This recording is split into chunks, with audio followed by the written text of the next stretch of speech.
ধরনের একটা আমরা ইয়ে থাকে, আমাদের কাছে একটা আই গ্লাস থাকে, এই আই গ্লাস দিয়ে আমরা যদি ফোকাস করি এই নর্থ টু সাউথের যে চ্যানেলটা বলছি মুক্তের মধ্যে, সেইখানে অর্থাৎ এইখানে প্রত্যেকটা মুক্তের মধ্যে একটা যখন চ্যানেল আছে, এই জায়গাটা আপনারা বুঝতে পারবেন, তাহলে কিন্তু একটা ইয়েলো স্পাইরাল রেডিয়েন্স পাওয়া যায়। সেই রেডিয়েন্সটা কিন্তু সম্ভব নয়, অন্যান্য মুক্তে রাখাটা সম্ভব নয়। তো ডিপ খালি চোখে বোঝা যায় না, কিন্তু আমরা যখন কোনো আই গ্লাস দিয়ে দেখি পরিষ্কার বুঝতে পারি যে বস্ত্রয় মুক্ত কোনটা, কোনটা অরিজিনাল বস্ত্রয়, কোনটা অরিজিনাল বস্ত্রয় নয়।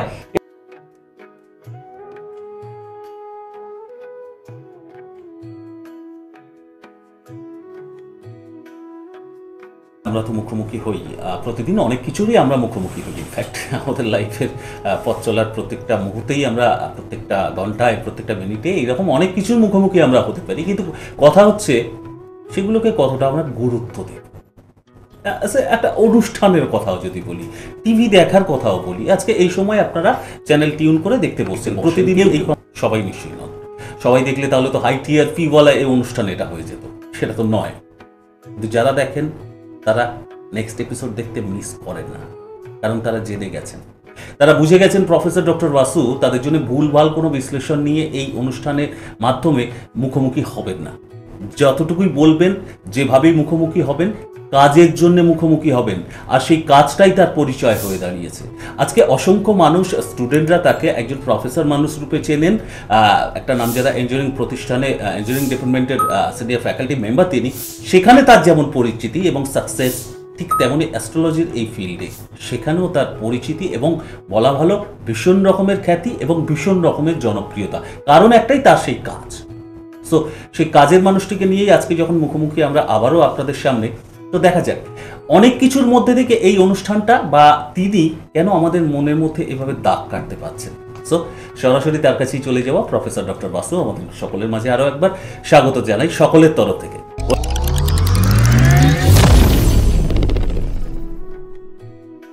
Welcome sir. Thank you. একটা হোম টাস্ক দিয়েছিলাম আমার স্টুডেন্টদের জন্য সানডে প্রোগ্রামে, যে জাতকের জন্ম ছিল 1 মে 1990 সকাল 10:10 PM জামশেদপুর। আমি বলেছিলাম এই জাতকের পড়াশোনা কি হবে, কোন ফিল্ড নিয়ে পড়াশোনা করলে এই জাতক ঠিকঠাক উন্নতি করবে। জাতক তো অলরেডি চাকরি করছে, আমার ক্লায়েন্ট উনি ব্যক্তিগতভাবে। তো উনি পড়াশোনা করে অলরেডি চাকরি জীবনে প্রবেশ করেছেন। তো তোমাদের কাছে জানতে চেয়েছিলাম যে জাতক কোন ফিল্ডে পড়াশোনা করতে পারে। অলরেডি কিছু ফিডব্যাক তো এসছে, কিন্তু আজকে আমি পড়াশোনার দিকটা নেক্সট রবিবার একবার বলবো, আরেকবার, হ্যাঁ, যখন আমার লাইভে অনেকে দেখবেন। আজকে আমি মূলত বিষয়ে যে আলোচনা করেছিলাম আমার প্রিভিয়াস এপিসোডের কন্টিনিউশনে, যে মুন, আমি বলেছিলাম তার কর্মজীবনে কেন চন্দ্রের ভূমিকা বেশি, সেটা দেখা গেছিল D10, যেটা D1 থেকে আমরা বুঝতে পারছিলাম না। জাতক কনসালটেশন দিতে হয় এমন একটি ফিল্ডে উনি কাজ করছেন, যেখানে ভীষণভাবে তাকে ক্লায়েন্ট হ্যান্ডেল করতে হয়। বড় বড় প্রজেক্ট তার আন্ডারে, তার দায়িত্বের মধ্যে আছে প্রজেক্ট পাওয়ার ক্ষেত্রে। কর্পোরেট সেক্টরে একটা যথেষ্ট গুরুত্বপূর্ণ পদে তিনি আসীন রয়েছেন। তা সত্ত্বেও তিনি কিন্তু তার কোথাও একটা সমস্যা হচ্ছে, যেখানে তিনি ক্লায়েন্টকে কনভিন্স করতে পারছেন না। In spite of having the sufficient potential, sufficient quality, required quality, he is not able to convince the clients in that way. What is the reason behind this? আমি বলেছিলাম D10 প্রত্যেকটা ভাবের জন্য আলাদা আলাদা ছক হয়, এটা বলেছিলাম।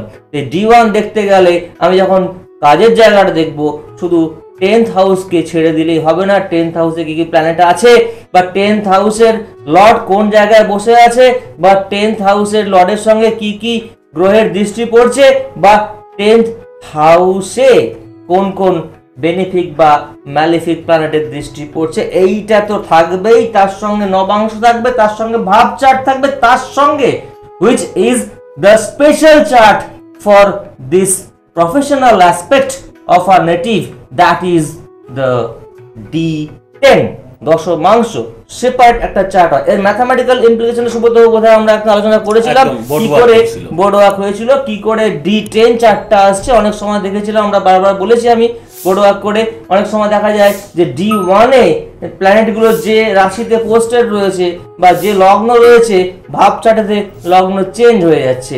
এই D3 নিয়ে একবার একটা প্রোগ্রাম করে বুঝিয়েছিলাম, D9 নিয়েও বুঝিয়েছিলাম কি করে তার এই পজিশনগুলো চেঞ্জ হয়ে যায় এবং লগ্নও চেঞ্জ হয়ে যেতে পারে।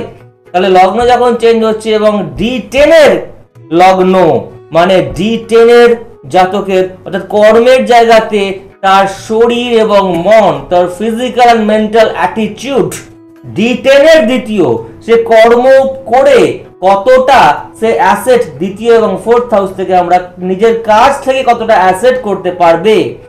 D10-এর থার্ড, তার কর্মে সোশ্যাল কানেকশন, D10-এর ফিফথ, D10-এর সিক্স, D10-এর সেভেন্থ, এই সমস্তগুলো কিন্তু খুব ইম্পর্টেন্ট। অর্থাৎ D10-এর সেভেন ফর এক্সাম্পল তার কর্মজীবনে কতটা প্রভাব পড়বে তার ওয়াইফের বা তার স্পাউসের।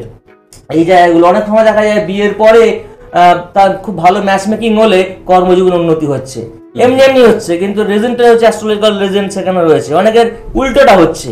হ্যাঁ, তো এই ক্ষেত্রে সমস্তগুলো বোঝা যায় D10 দেখে। মানে শুধু কর্মের জায়গা দেখতে গেলে কর্মের যে 12টা ভাব লগ্ন থেকে, প্রত্যেকটা ভাবের আবার আলাদা আলাদা 12টা ভাব হয়, তাহলে 12 × 12 অ্যাকচুয়ালি 144টা ভাব বা সাবভাব আমরা পেয়ে গেলাম। তো যখন কর্মের জায়গা বলছিলাম সেই আমার এক্সাম্পলে সেক্ষেত্রে কিন্তু মুনের একটা ভূমিকা ছিল। মুন সেখানে কিন্তু ফিফথ লর্ড ছিল, মুন সেখানে তার লগ্ন ছিল মিন লগ্ন ছিল D10-এ এবং মুন ছিল ফিফথ লর্ড, সে সিক্সথে চলে গেছিলো অর্থাৎ সিংহে চলে গেছিলো। সিংহে মুন ভালো ফল দেয় না, সিংহে চন্দ্র ভালো ফল দেয় না, যেখানে এই ফিফথ লর্ড একটা খুব ইম্পর্টেন্ট ভূমিকা পালন করে কনসালটেশন দেওয়ার ব্যাপারে।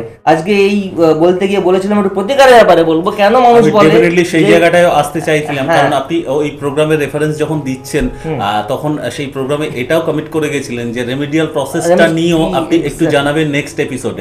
তো এই জায়গায় আমি বন্ধুদের স্মরণ করিয়ে দিই, যদিও বলার অপেক্ষা রাখে না, কেউ কেউ যারা মিস করে গেছেন সানডে প্রোগ্রাম, আই থিঙ্ক আপনারা রিপিট টেলিকাস্টও সুযোগ থাকলে দেখেন বা ইউটিউবে বা স্যারের ওয়েবসাইট ভিজিট করে এই পুরনো এপিসোডগুলো দেখে তো নেন।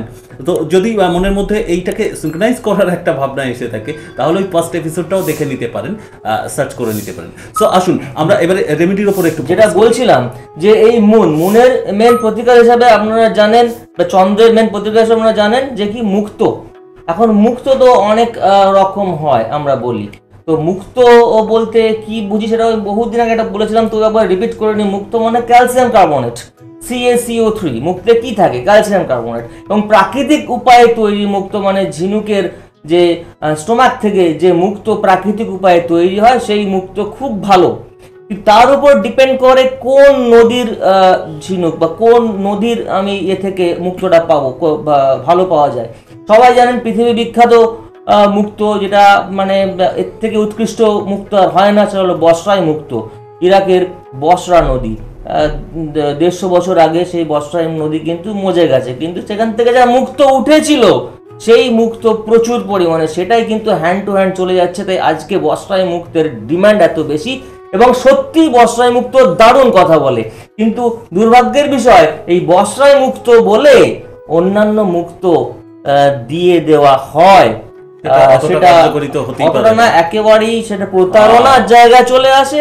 সেই দাম তারা নেন কিন্তু কাজ একেবারেই হন না। বসরায় মুক্ত আজকে আমরা দেখে নিই বসরায় মুক্ত ক্যালসিয়াম কার্বনেট। অ্যাকচুয়ালি যে কোনো মুক্ততে ক্যালসিয়াম কার্বনেট, কিন্তু বসরায় মুক্তের সঙ্গে কি থাকে? বসরায় মুক্তে আমাদের 15% 85% ক্যালসিয়াম কার্বনেট, তার সঙ্গে 15% কনচিওলিন থাকে। আজকে দেখে নিন বসরায় মুক্ত, কয়েকটা বসরায় মুক্তের আমি স্যাম্পল আজকে নিয়ে এসেছি। দেখুন একটা ইওলোইস ভাব থাকবে এবং তার সঙ্গে একটা সিলভার এফেক্ট কিন্তু এই বসরাই মুক্তের মধ্যে আমরা পেতে পারি। এই একটা বড় পিস বসরাই মুক্ত আমি দেখাচ্ছি, এটা প্রায় 7.5 রতি এই বসরাই মুক্ত।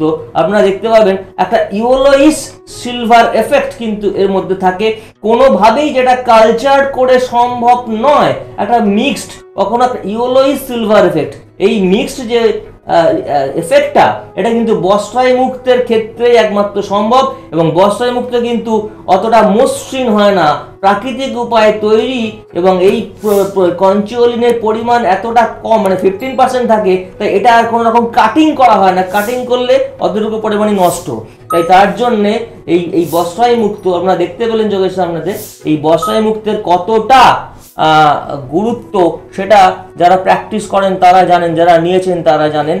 আজকে বস্ত্রায় মুক্তের জায়গায় মুক্ত বলতে গিয়ে বার্মিস পাল চলে আসে বা অন্যান্য পাল চলে আসে। আমি অন স্ক্রিন কিছু কথা বলতে পারছি না, তাহলে অনেকের ব্যবসায়িক স্বার্থে আঘাত ঘটবে, যে বেশ কিছু জায়গার মুক্তের নাম করা হয় যেখানে মুক্ত পাওয়াই যায় না, ঠিক আছে, এতটাই। তো সেই ক্ষেত্রে আমার বলাটা, আমি একটু মুখটা বন্ধ রাখছি সেই ক্ষেত্রে, বলাটা আমার প্রফেশনাল এথিক্সের বাইরে। তো এর জন্য খুব সাবধান। আর বস্ত্রায় মুক্ত করার জন্য দেখবেন এই আমাদের নর্থ সাউথ পোল মুক্তটা, আর নর্থ টু সাউথ পোল একটা ফুটো থাকে, নর্থ পোল অ্যান্ড সাউথ পোলে দুটো হোল করা থাকে, দুটো হোল ওই বরাবর একটা থাকে, একটা চ্যানেল থাকে। তো এটা কারণটা কি? কারণটা হচ্ছে আগেকার দিনে রাজারা এই বস্ত্রায় মুক্ত গলায় মুক্ত থ্রেড করে মালা করে পড়তেন, তো সেটাই হ্যান্ড টু হ্যান্ড চলছে এখন। তো এখন সমস্যা হয়ে গেছে, এই বস্ত্রায় মুক্তর নাম করে বার্মিস পাল বা অন্যান্য পারলো ওই হোল করে দেওয়া হচ্ছে, হোল করে এটাকে বস্ত্রায় মুক্তর বলে মার্কেটে বিক্রি হচ্ছে। এটা কিন্তু একেবারেই ভুল। সেই ক্ষেত্রে দেখতে গেলে একটু ক্যামেরা দিয়ে আমি দেখে নিই, দেখবেন এই ধরনের একটা আমরা থাকে, আমাদের কাছে একটা আই গ্লাস থাকে, এই আই গ্লাস দিয়ে আমরা ফোকাস করি এই নর্থ টু সাউথের যে চ্যানেলটা বলছি মুক্তের মধ্যে, সেইখানে অর্থাৎ এইখানে প্রত্যেকটা মুক্তর মধ্যে একটা যখন চ্যানেল আছে, এই জায়গাটা আপনারা বুঝতে পারবেন, তাহলে কিন্তু একটা ইয়েলো স্পাইরাল রেডিয়েন্স পাওয়া যায়। সেই রেডিয়েন্সটা কিন্তু সম্ভব নয়, অন্যান্য মুক্তে রাখাটা সম্ভব নয়। তো ডিপ খালি চোখে বোঝা যায় না, কিন্তু আমরা যখন কোনো আই গ্লাস দিয়ে দেখি পরিষ্কার বুঝতে পারি যে বস্ত্রায় মুক্ত কোনটা অরিজিনাল বস্ত্রায়, কোনটা অরিজিনাল বস্ত্রায় নয়। এর সঙ্গে বলবো যাদের মুক্ত হয়তো লাগবে না বা কম পাওয়ার লাগবে, মুনের কম পাওয়ার লাগবে, বা 10 বছরের নিচে, সাধারণভাবে 10 বছরের নিচে থেকে আমি খুব একটা পাওয়ার দিতে পছন্দ করি না, কিন্তু যে ক্ষেত্রে এক্সেপশনালি কাউকে দিতে হয়, খুব দরকার পড়ে, তখন আমরা কিন্তু মুক্তের সাবস্টোন অর্থাৎ মুনস্টোন, এই মুনস্টোন খুব দারুণ কাজ করে, এই মুনস্টোন কিন্তু আমরা দিয়ে থাকি। এই মুনস্টোনও ভীষণ ভালো রকম ভাবে কাজ করে। এই মুনস্টোন অবশ্য অনেক জায়গাতেই অ্যাভেলেবেল, কিন্তু যত ভালো কোয়ালিটি হয় তত ভালো কাজটা হয়। অনেক ক্ষেত্রে সাবস্টোনই লাগে, অর্থাৎ মুক্ত লাগবে না, প্রাপ্তবয়স্ক মুক্ত লাগবে না, তার সাবস্টোনের কাজ হবে, সেই ক্ষেত্রে তার সাবস্টোনে দিতে হবে। সেই ক্ষেত্রে ঠিকঠাক চার্ট বিচার করলে যার মুক্ত লাগবে, তার ক্ষেত্রে কিন্তু যার মুনের স্ট্রেংথ লাগবে, তার ক্ষেত্রে মুনের স্ট্রেংথ দিলে ঠিকঠাকভাবে যাচাই করে চার্ট বিচার করে অবশ্যই এই ডিভিশনাল চার্ট এক্সামাইন করে দিলে 24 আওয়ার্সের মধ্যে কাজ করে। অ্যাটলিস্ট আমি আমার এত বছর এক্সপিরিয়েন্স তাই দেখেছি, এবং যাদেরকে আমি দিয়ে থাকি স্টোন তাদেরকে আমি বলি 1 মাস পর ফিডব্যাক নিই, তার কারণ সেই চেঞ্জটা বোঝার জন্যে। তো ঠিক সেই জায়গায় আমি একটু হোয়াইট শটে যদি দেখতে চাই, এই যে পেছনে যে বোর্ডটা আমরা দেখি আমাদের অনুষ্ঠানে ইউজ করা হয়, ISO 9001:2015 astrology and gemmology service, এই কথাগুলো লেখা আছে। এটা ঠিক কেন? এটারও তো কারণ মনে জিজ্ঞাসা জাগতেই পারে। নমস্কার, স্বাগত আপনাদের সবাইকে। আইএসওর মতো প্রতিষ্ঠান থেকে 9001:2015 এই বিশেষ স্বীকৃতি যখন দেওয়া হয়েছে, তার সামগ্রিক এই অ্যাস্ট্রোলজি সার্ভিস অ্যান্ড জেমোলজি সার্ভিসের প্রতি, এবং যে সার্ভিস বা রেমিডিয়াল প্রসেসের উপরে তিনি গ্যারান্টিটাও দেন, কারণ তার বিচারটা সঠিক তিনি করেন বলেই, গ্যারান্টিটাও অথেন্টিক জিনিসটা তুলে দেন বলেই নিজের বিচার, নিজের জ্ঞান, নিজের প্রোডাক্টের উপরে এতটা দখলের জায়গা থাকে। এবং এইসব সরকারি বডিগুলো যারা এইগুলো দেয় সার্টিফিকেশন গুলো, তারা কিন্তু দেখে এই সার্ভিসটা কতটা ভ্যালু অ্যাড করছে সোসাইটিতে। ভ্যালু অ্যাড করা মানে সেখানে কিন্তু শুধু কমার্শিয়াল অ্যাসপেক্ট দেখা নয়, ব্যবসায়িক স্বার্থ দেখা নয়, আমার দ্বারা সাধারণ মানুষ, আমাদের সমাজের মানুষ কতটা উপকৃত হচ্ছে সেই ডিরেক্ট ফিডব্যাকটা কিন্তু নেওয়া হয়। তারপরে প্রপার জাস্টিফিকেশন উপর ডিপেন্ড করে, আমাদের বেশ ডকুমেন্টের উপরে বেশ করে এই সার্টিফিকেশন কিন্তু পাওয়া যায়। ডেফিনেটলি এই কথাটা মাথায় থাক আপনাদের। আর যদি কনসালটেন্সির প্রয়োজন মনে করেন, স্যারের কাছে আসতে চান, তাহলে তো ওয়েগুলো জানেনই, ওয়েবসাইট ভিজিট করতে পারেন বা বুকিং করতে পারেন, বা কালীঘাট এগুলো রয়েছে, আপনি চাইলে ইউজ করতে পারেন। কিন্তু স্যার সদা সর্বদাই চান যে অ্যাস্ট্রোলজির প্রকৃত দিকটার সেই সুফলটা যাতে আপনাদের কাছে পৌঁছায়, সেই জন্যই নিয়মিত এই অনুষ্ঠান। দেখতে থাকুন, সাথে থাকুন। কিন্তু আজকে বিদায়, সময় শেষ। নমস্কার।